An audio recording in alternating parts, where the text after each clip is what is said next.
Hello again, everyone. This is day 2 of me trying to beat Minecraft at 500 times speed. Last time I said it was just 50 times speed, but then I realized I calculated wrong, and it's actually 500 times speed. And I stayed on the surface for way too long. It's like so dangerous, and you'll see what I mean later on in this run. Here we're starting again with making another hole to be a coward and hide from everything.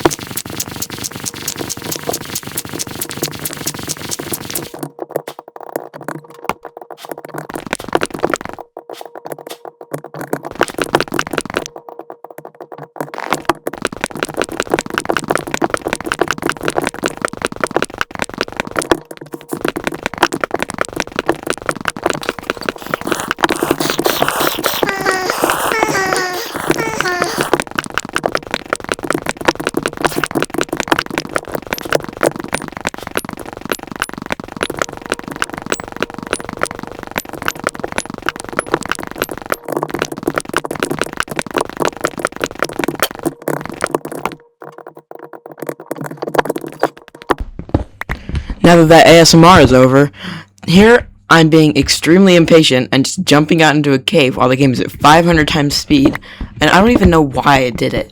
It was super dumb, and I'm so lucky that I didn't die here. So after about 2 whole minutes of risking my life just to wander around some open ravine, I started to head back to my base.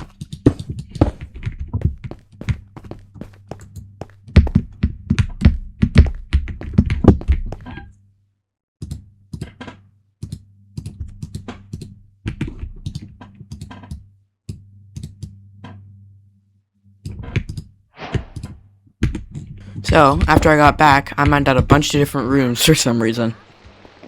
Wait, how am I supposed to get food? Hang on.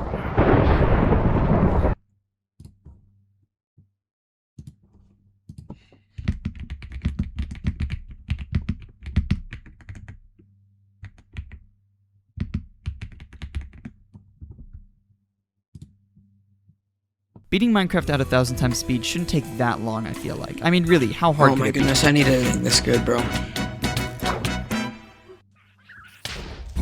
Holy, I didn't even touch the ground, bro. I didn't even get to touch the... I don't think I need to explain why this is so difficult. Let me just show you why this challenge is stupidly absurd.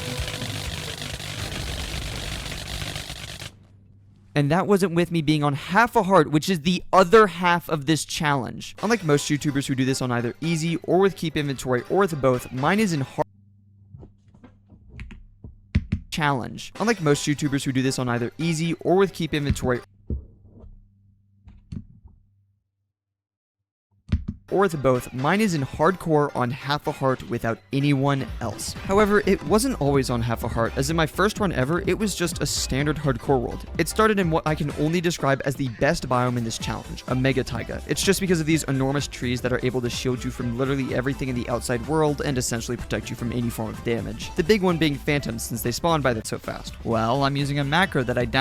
I mean, that's kind of the whole selling point of this challenge, so I understand why you'd be curious. I mean, this challenge became half a heart was because to the run, then further dig down into gold, which meant no aggro from piglets or in my subclass, and has resulted in me forgetting to craft gold armor, which surely isn't going to be the downfall of this run. This is because do you guys remember that impatience? Yeah, the piglin sure does, and after giving it a path to kill me, this run ends as a pretty quick 20 minutes. I'd say my reaction of, oh, it's unfortunate, to this run sums it up, but it really doesn't. I mean, I got to the nether on my first run. That is way too easy. If only there was some way I can make this challenge more difficult. So I made it a little bit more difficult, and by a little bit more difficult, I mean I'm on half a heart now, which means it's going to be a long challenge. This slight change of making myself half a heart surely won't result in me being unable to enter the nether for the next week of my life. No, that would be crazy. Quick interruption, this is the part of the video where I tell you to subscribe. You got like 12 people left before we hit 200k, so if you just want to press that subscribe button real quick, we just need such a small push to get there. I'm thinking if you subscribe, we probably doesn't mean it's going to be harder. And to simply, now you might be thinking small push to get there. I'm thinking if you subscribe, we could probably get this by like the end of the week. Now, you might be thinking that just because I decreased my health in this challenge doesn't mean it's going to be harder. And to simply put it, no, you're wrong. I got so incredibly lucky with that first seed, and let me just show you how around for the rest of my runs. I'll explain that later, though. What I can't explain at all is this. Holy, I didn't even touch the ground, bro. I didn't even get to touch the ground. Every single action not taken by the player in this challenge is so incredibly fast that it is impossible to react to, resulting in this challenge being as much strategy as it is skill. Once I make my decision, I can't really go back. Anyways, back to unanswered questions. Run 5 is why I need to spawn on the ground for the rest of my runs, because I need a single seed to get infinite food. Since all crops grow instantly, one seed will turn it into an infinite supply Oh my of goodness, bread. of Without course, the seed, it's I have no food to seeds. survive off of. But speaking of things I'm gonna have to learn. Bored, bored, bored.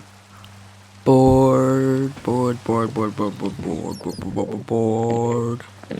Oh my god, I'm recording. What am I doing?